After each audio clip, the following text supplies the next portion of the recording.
Maqlaqsyals, Basdin,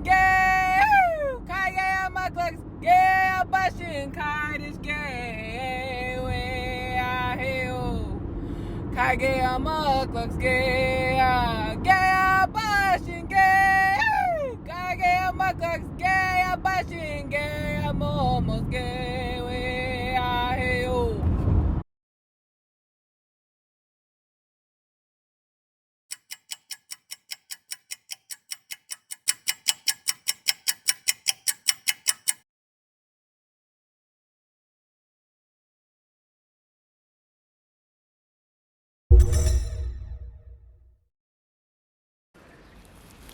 For the University of Oregon's 11th Undergraduate Research Symposium, my creative work presentation will focus on how Indigenous language revitalization coincides with land back via the explosion of violent settler cows. And then slowly come in.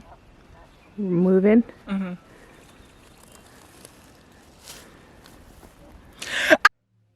Waklisat ne'a Lofanitani sasat ne'a Modakni choi black choi Talakwa choi Ewksikni choi Tongin ne'a Blitk sniwits Gesup Gao Natalie Ball P'esup Gao Vernon Miller choi Oloseni Aisea Golip Go Robin Mack Gossip Go Michael Ray Ball Dawip Go Lineni Aisea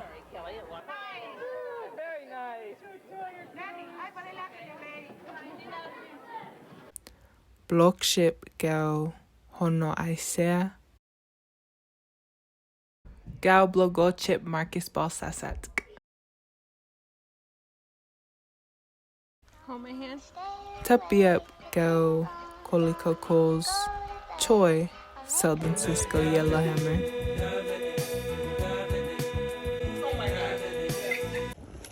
For this presentation, I center my identity and who I come from primarily in our language, Maqlaqsyals, in order to establish and emphasize the importance of speaking our language and creating space for it in Basdin settler spaces. Here is a quick glossary which includes some of the Maqlaqsyals language that I will be using throughout my presentation. These words will be important to know and understand as we progress throughout the presentation, especially as I will most likely not be going over these again. The words include Maqlaqsyals, Lwelek Honk Sa, Basdin or Basdin, aambo, chwam or chwam, tupiup, and gesup. Please feel free to pause the video and take the necessary time to read, pronounce, and conceptualize these words for your own understanding. Reference back to this glossary is needed throughout the presentation. Disclaimer, I do not know everything and I can only speak through my own experiences and research. If you have any questions, please know that Google is free and my time is not. Let us begin. I was born and raised urban and rurally both in Portland, Oregon, as well as on my ancestral homelands in Ewksikni, Oregon. Ewksikni, Oregon is a small part of the Klamath homelands and are located in southern Oregon, which is 30 minutes from Klamath Falls and 1 hour from another part of our Klamath ancestral homelands, which is Jiwas, or the Basdin name, which is Crater Lake. Ewksikni, Oregon is also the headquarters for the Klamath tribes, which is a government representation of the Klamath, Modoc, and Ewksikni peoples. For my research and to answer my research question, I wanted to focus specifically on my homelands in Ewksikni and our language, which is Maqlaqsyals, or the language of the people, also known as the Klamath language. My research question was, how can exploding settler cows aid in the revitalization of Indigenous language and land back? I explored this question through research methods such as humor, relationship, language nesting, and storytelling. The truth about stories is that's all we are, as Thomas King once said in the Truth About Stories book. Through the research methods that I use, such as humor, relationship building, language nesting, and storytelling, I found that in shaping and constructing virtual stories, you can also shape and construct real-life stories. Furthermore, the things we say about ourselves and our communities and the stories that we tell affect what happens in real life. The stories we tell have the power to become reality. So what does exploding settler cows have to do with Indigenous language revitalization and land back? Everything. As of right now, the Klamath tribes is in one of the biggest aambo wars in what is colonially known as the United States. This war is between the Klamath tribes and the United States government, as well as with the violent Basdins that have non-consensually settled on the Klamath tribes' homelands. The Klamath tribes have senior aambo rights and are fighting to protect the Klamath Lake, which is home to the Koktu, Yen, and the Chwam. The Klamath Lake is currently under attack by violent agricultural Basdins who pollute the aambo with their livestock and illegally irrigate the aambo for their crops. Due to Basdins allowing their livestock and more specifically their cows to defecate into the aambo, the Klamath Lake is now so toxic that it is green and requires gloves to touch it. Every year since I can remember, we have been threatened by violent Basdins who believe that they are the true stewards of the land. This is also known as white supremacy, and our tribal headquarters receives threats of violence every year as we experience droughts. For example, this is an email blast from our tribal chairperson warning our people to stay safe due to violent Basdin threats. The list of things our people can do to protect ourselves on this email are limited and demonstrate our vulnerabilities as Native peoples constantly under violent U.S. government rule that is implemented by Basdins that occupy our land. This is from one of the violent Basdin rallies back in 2020, where they non-consensually gathered on our homelands to fight for their quote-unquote claim to our water.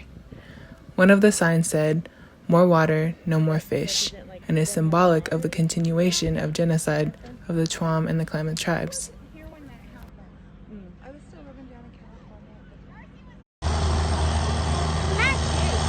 Damn!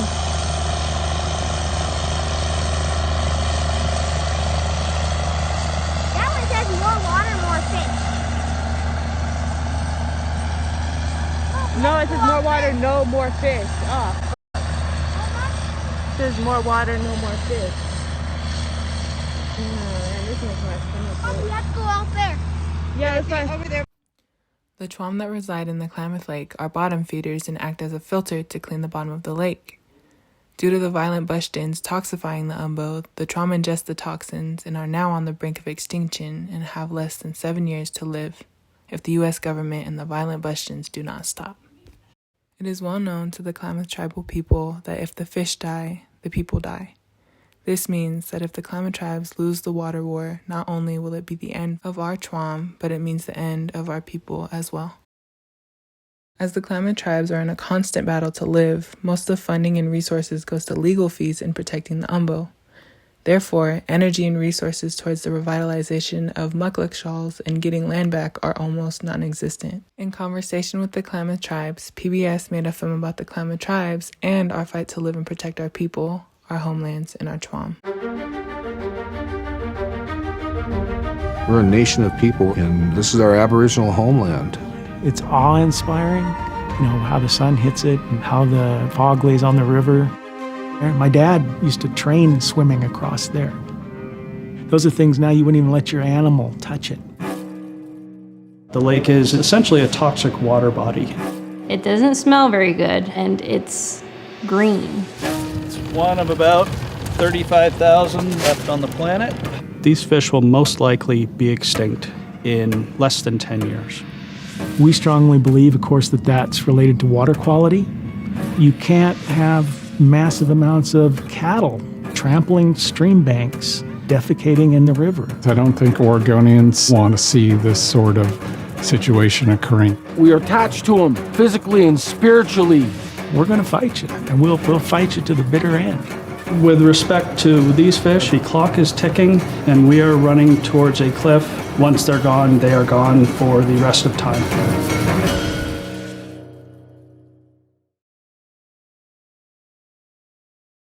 And coming back to my initial research question, how can exploding settler cows aid in the revitalization of Indigenous language in land back? We can now better understand the impact of violent Basdins and cows on the Klamath tribe's homelands. If you're still having trouble, here's a map that can simplify and better help you understand what is happening. Basically, the violent Basdins steal and occupy the land. Their cows defecate and toxify the aambo. The aambo becomes toxic. The Chwam ingest the aambo and become sick and are on the brink of extinction. And now the Klamath tribes are sick and also on the brink of no longer existing. Cows represent settler colonial genocide, white supremacy, racism, and capitalism. More specifically, they represent historical and contemporary Basdin violence and the oppression of the Klamath tribes people. As the U.S. government and violent Basdin settlers continue to murder our people, steal our land, and erase our presence with cows, it is difficult for myself not to feel powerless at times. This is where the explosion of Basdin cows comes in. As I had mentioned before, if our fish die, our people die, and therefore this is nearing the possible end of the world for not only the Klamath tribes, but for everyone, as we are all connected. If our people don't have water, this will affect the rest of the world. I decided to produce and direct a short film about this end of the world era and what it could look like to get free. I casted my tuppy-ups and had help from my Aisea to hold the camera and help behind the scenes. The short film is a representation of Indigenous futurism, what could be and what will be. In a time where the Klamath tribes cannot give full attention to the revitalization of Maqlaqsyals and land back, the film creates space for those things to take place anyway. The film addresses the cows' illegal occupancy of our people's homelands and how it defecates into the aambo, threatening our lives. The film follows 3 native youth navigating the end of the world. When faced with their Basdin cow oppressor, they must make the ultimate choice to liberate themselves and their people. In Lwelek Honk Sa, the visualization of myself and my tuppy-ups exploding the Basdin cows as a part of the youth of our tribe is an important visual and an act of true sovereignty over our bodies, our voice, and our land. In the beginning of the film, the youth are shown in a sepia-esque lens, representative of old Western movies that have stereotyped and shaped violent perceptions and ideologies of Native peoples since the beginning of film. In these Westerns, the Indian characters are most often portrayed as savages, which in turn validates their impending doom, as they are never truly allowed to live in the end of films. The commodification of Indian death is crucial for Westerns as it symbolizes the betterment and continuation of a so-called better America for Basdins. These Westerns are a colonial tool for violent Basdins to validate their thuggery during real-life theft of native lands. Although this is just a film, its implications on Native peoples are real. These types of Westerns create popular culture and imagine truths about how Natives should be treated and how, in order for a better world, Natives must only belong in the past. These Westerns and the popular culture that they create connects with how the current Basdins on our Indigenous homelands in southern Oregon treat our Chwam, our aambo, and our people current day. Visually, Lwelek Honk Sa does not allow for such narratives and represents the Native characters as alive and thriving. In the beginning, the youth are in a sepia-esque lens, while the Basdin cows are mainly in color, representing how film often tries to erase Native peoples, keeping them in the past sepia world while giving life and color to violent Basdin futures. Instead of humbly dying oppressed and powerless, the youth take a hold of their own narratives and say no to the Basdin cows' erasure of them. Powerfully existing and creating a future for themselves, the youth explode the Basdin cows, ridding their world of sepia-esque lens and gaining their color back,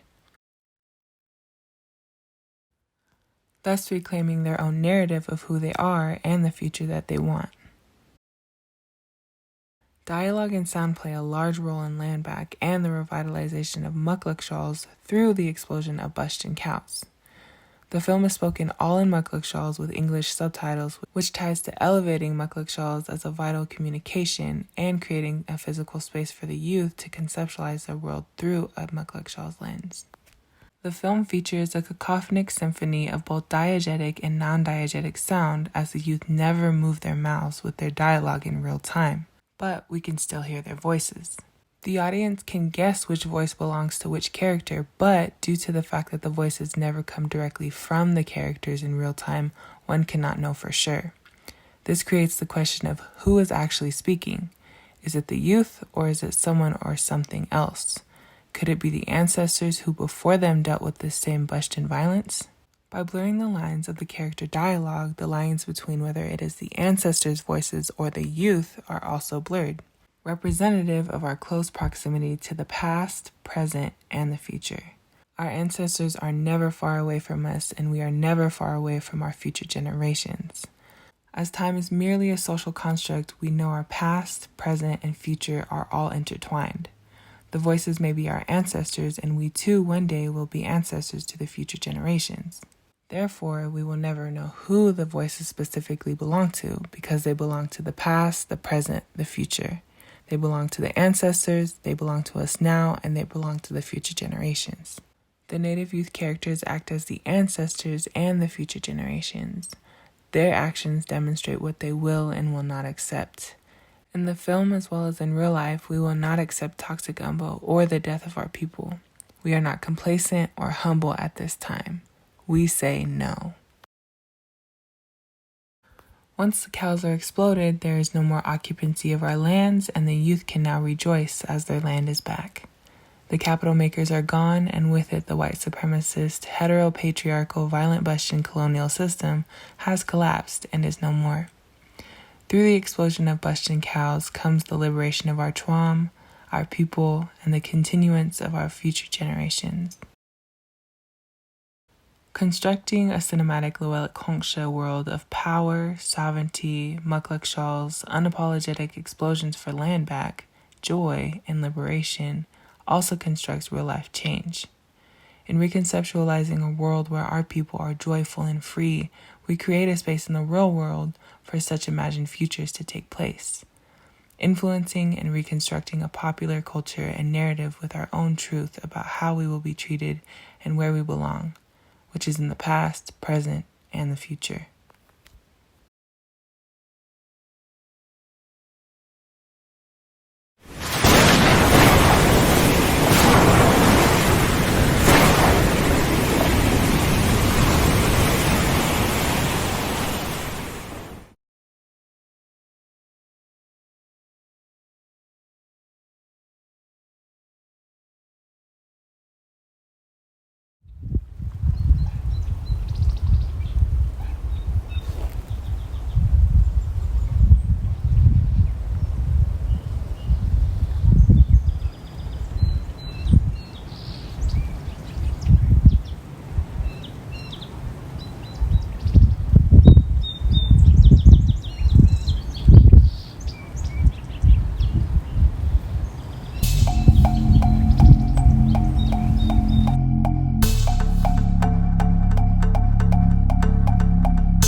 Gepki!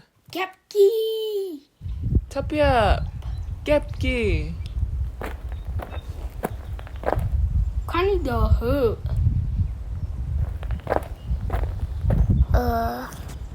Kinda say wakte.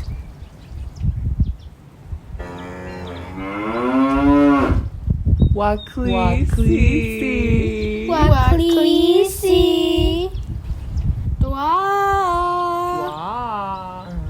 Dwa!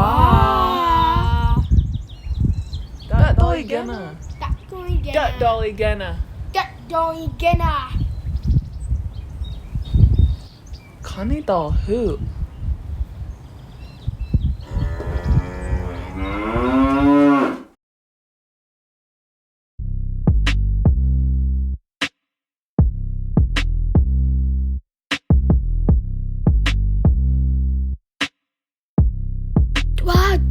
ge.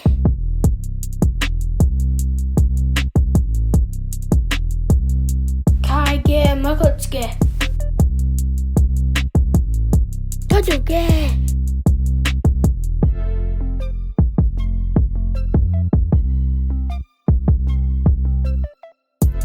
Ge a kadai ge.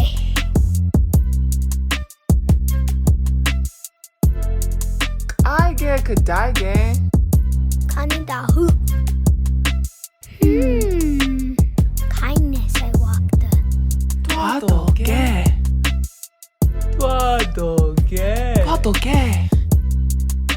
Get a skin chamo gay. Get a skin choma ge. Tuado ge. Tuado gay.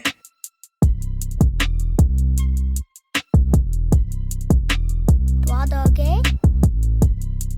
Kindness I walk the. Kindness I walk the. Get a funny ge.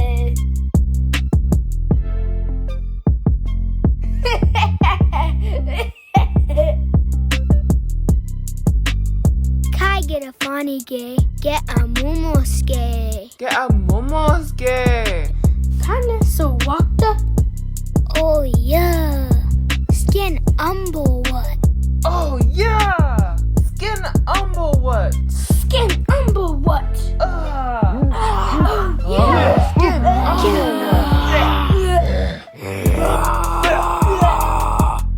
Skin aambo what? Yeah. Oh yeah.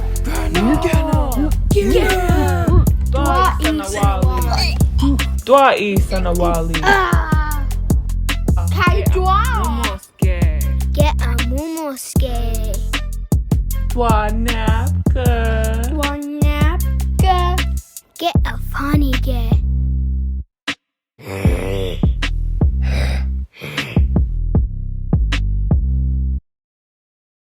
Lwelek Honk Sa. E. E.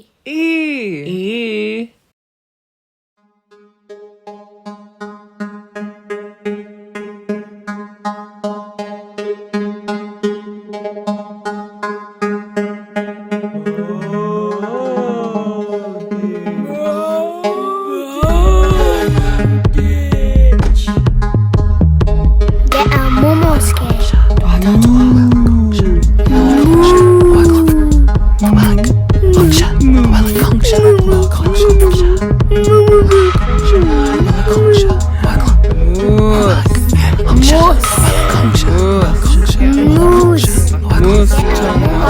Moose chonwa.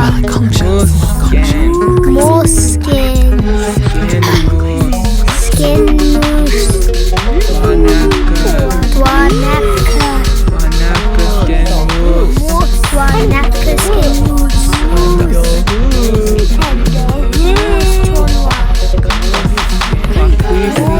Maqlaqsyals.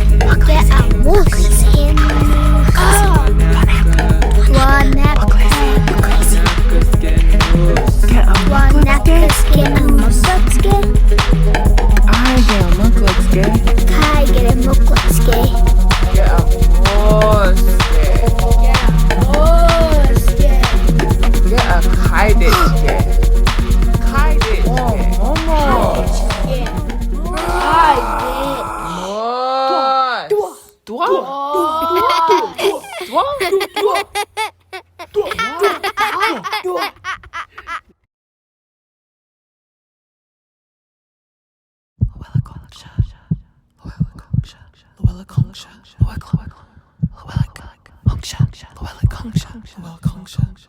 Lwelek Honk Sa.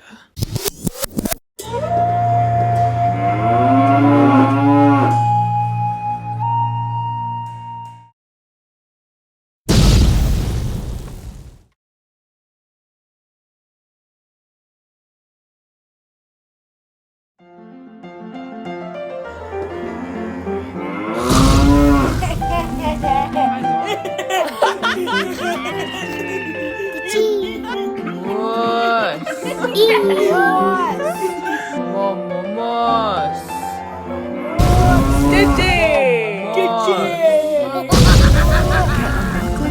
Get a Stupid gay. Stupid gay. Kai dua. I get Maqlaqsyals. Kai get a Maqlaqsyals. Kani dal who? Kani dal who? Kai.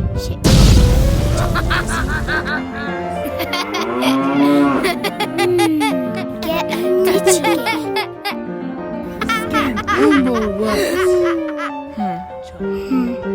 Huh? Get a moose. E.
Conclusion. As Ruth Wilson states in Geographies of Racial Capitalism, capitalism requires inequality and racism enshrines it. The explosion of the Basdin cow is the explosion of the Basdin oppressors' capital. When the Basdin oppressors can no longer rely on inequality and the racism that enshrines it, capitalism can no longer function. The cow can no longer make them capital. Therefore, the environment and all living things can coexist without the threat of violent Basdin oppressors because capitalism no longer holds power. The cow is gone, and with it, settler colonialism and capitalism. The Klamath tribes can continue to live, get our homelands back, and learn Maqlaqsyals free from violent Basdin interference, as shown in the world of Lwelek Honk Sa. To answer my research question, exploding settler cows aids in the revitalization of Indigenous language and land back. Exploding the settler cow is the beginning to eradicating the whole system of white supremacy. Subkecha.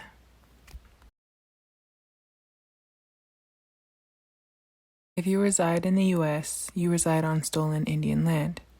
Now that I have shared this story with you, it is now yours, too. You are now of this land and of this history. The fight to save the Chwam and the aambo is your fight, too, and it directly affects you. We must come together to fight against white supremacy to protect our environment and our people so that our future generations may live